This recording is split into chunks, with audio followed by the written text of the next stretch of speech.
Voy a intentar ser muy breve porque yo me imagino que estaréis igual de cansados que yo y quieras con el refresco aquí al bar. No se habla bien el micro porque entonces grito, que yo tengo buena voz, gritame. Digo que voy a intentar ser breve, sobre todo porque como la gente de izquierdas estamos acostumbrados siempre a dar la razón al enemigo, en este caso a Vallejo Nájera, que decía que éramos unos borrachos, y tenemos ganas de ir al bar a tomarnos algo, pues entonces voy a intentar contar un poco, yo creo, cómo se ve ahora mismo el panorama de la memoria en relación con lo que está ocurriendo en el mundo, como contaba esta mañana, ¿no?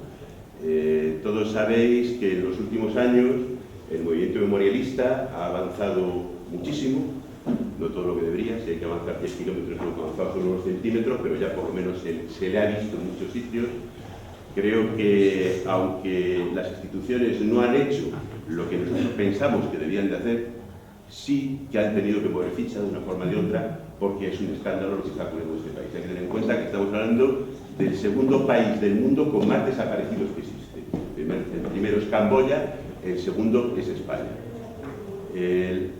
La ley de memoria es un ejemplo claro de este intento por parte de las instituciones de atenderlo a este movimiento memorialista. Sabemos que es una ley que nacía ya profundamente sin ninguna posibilidad, entre otras cosas porque no atendía para nada lo que es el derecho penal internacional. Las organizaciones de derechos humanos, Amnistía Internacional, Human Rights Watch, el equipo NIZCOR, le decían al gobierno cuál era el camino que debían de tomar. El gobierno ha tomado otro camino.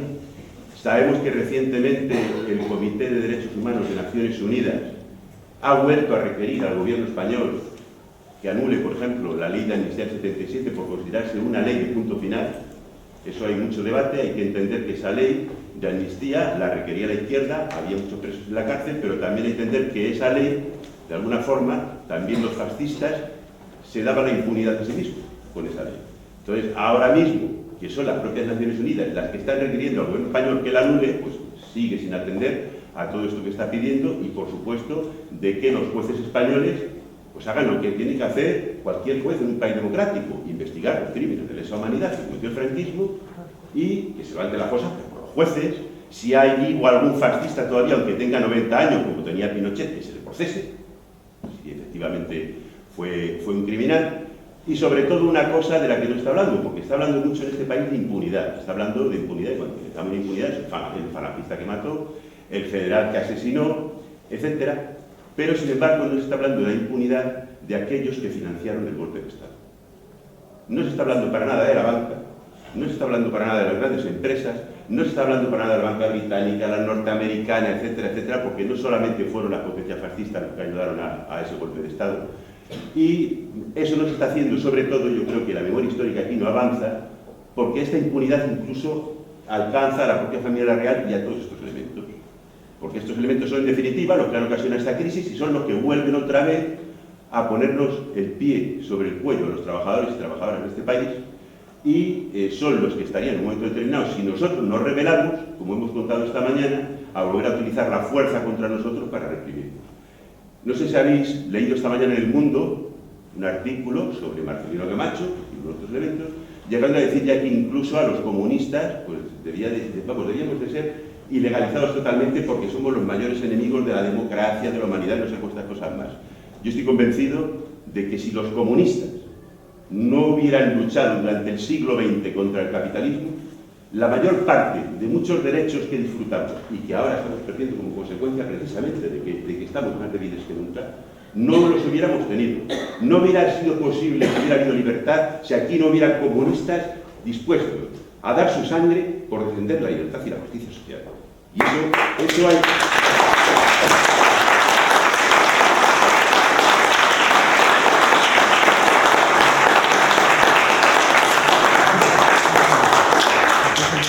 Creo que esta es la reivindicación, una de las grandes reivindicaciones políticas que se tienen que hacer de la memoria. Que la gente entienda que cuando estamos hablando de memoria, no estamos hablando solamente de estos jóvenes octogenarios, nonagenarios, de los muertos que están en la fosa, no. Estamos hablando de la gran lucha siempre de los pueblos, por defender sus libertades, por defender lo que es de ellos frente a los grandes enemigos que tienen, que son las oligarquías de siempre. Y eso ha sido siempre así la historia. Y el presente y el pasado se dan la mano en este tipo de luchas. Y la memoria yo creo que es lo más importante si queremos construir esa gran trinchera en estos momentos, sobre todo en estos momentos en un país como el nuestro, que es de momento una trinchera cultural. No sabemos si algún día tendremos que tomar también las armas, no lo sabemos. Esperemos que no, que solamente sea una trinchera cultural para defendernos de todo lo que viene encima. Y sí digo que la izquierda institucional tiene que empezar a entender que los muertos que están en las fosas, muchos de ellos eran compañeros socialistas también, compañeros anarquistas, pero sobre todo había muchos compañeros socialistas. Y a mí me gusta recordar siempre a los compañeros socialistas que los compañeros socialistas que están en las fosas no eran socialliberales. No hubieran admitido nunca el neoliberalismo. Siempre hubieran defendido los intereses del pueblo y no se hubieran rendido a la dictadura de los mercados como está haciendo nuestro presidente del gobierno actual. Eso es una auténtica vergüenza. Ellos eran socialistas, no eran socialliberales, ni socialneoliberales, ni ninguna cosa rara. Y eso hay que referirse a los compañeros. Hay que aprender de la memoria esa gran lección. Ellos lucharon también por los intereses del pueblo y ahora no está luchando la socialdemocracia en ninguna parte del mundo por el derecho del pueblo. Se han rendido los capitalistas, se han rendido los banqueros y se han rendido los mercados. Y no se trata de que los mercados los gobiernen, se trata de que nosotros tenemos que gobernar los mercados. Los mercados tienen que estar para servir a los pueblos, no los pueblos a los mercados. Eso lo había en las antiguas civilizaciones, los esclavos eran los que servían a los mercados, etc. Esto tiene que ser al revés y se tiene que acabar. Y para eso, para ir unidos, los compañeros socialistas, los partidos socialistas, tienen que empezar a comprender que por el camino que van están equivocados.